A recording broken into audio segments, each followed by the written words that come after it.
Now, usually I try not to buy knockoff Lego sets because in my experience, I have had some pretty bad experiences.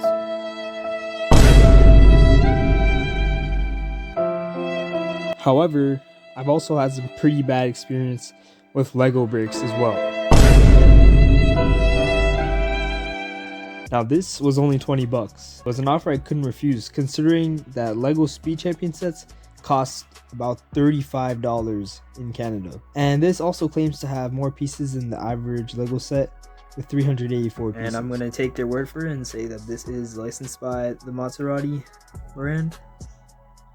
Now you can see a bit of a shine on the car and the words, which is a cool little design. We got all this information here. Maserati, they're really went off that. Now here are the regular Speed Champions box and this box together, and we can see that this one is noticeably smaller. Actually, this one feels more thicker, the cardboard. For this set though, I'm hoping for the best. Just by the way the box looks and presents itself, it also being an official collaboration, I'm hoping that I'm not gonna have to deal with any missing parts or any broken parts either. So I'm gonna go ahead and open this thing. Right, so just open that here. Okay, so it's nice to see that they have these bags. I know recently Lego moved to paper bags, which doesn't bother me, but seeing this is, a sign that the things are packaged together.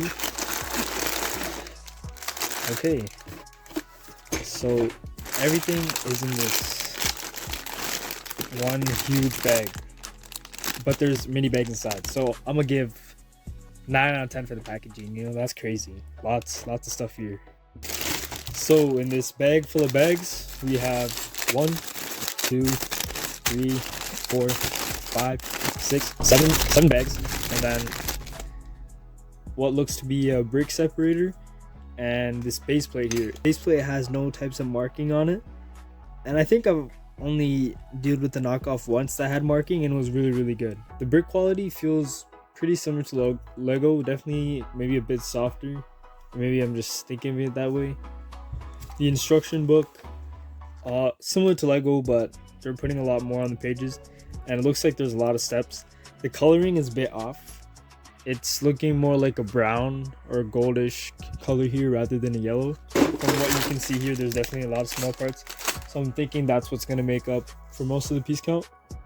Also, unlike Speed Champions, which has like a special base plate for the cars, I believe this one is just going to be using this piece. I also found this sticker sheet folded inside of the booklet. Now, before I get into building, I want to talk about some of the parts. This part here is basically exactly the same as a Speed Champions Lego version. The same goes with these tires, these also being pretty similar to the ones Lego offers. I'm not sure if there's a one with this kind of hole or gap in it.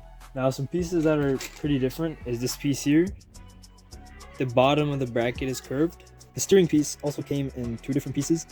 Now, I'm not sure if I've ever seen Lego do this. And also, finally, yeah, these are really nice rims. I like these a lot.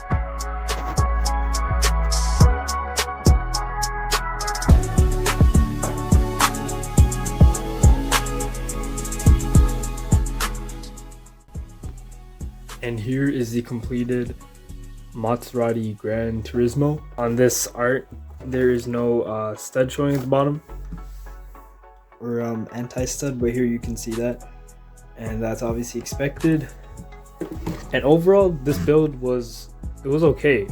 So first thing I'd like to mention is the size of the stickers. And right here, you would expect this to be a printed part, but this is actually a sticker that can place a really small sticker on there. It feels like they kind of added in all the Maserati stuff after building it. Still really cool. Now, before I get to the features, I just want to talk about the overall build experience. These pieces feel different than Lego, and they look a bit different too. So here's the coloring on this one. Something feels off about it in real life. I don't know if you can tell on camera. And the other thing too is this piece here. You can see just kind of like squares, and that's how it actually looks. This is how the regular Lego piece looks. It's nice and smooth.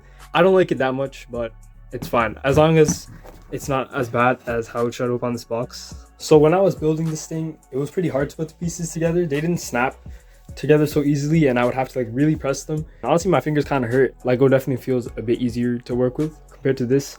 However, for the end result and what it looks like at the end, this looks really good. When I was building this, I could kind of tell. It felt like a knockoff while you're building it. But once you're done, it's nice. Like, I can't even complain.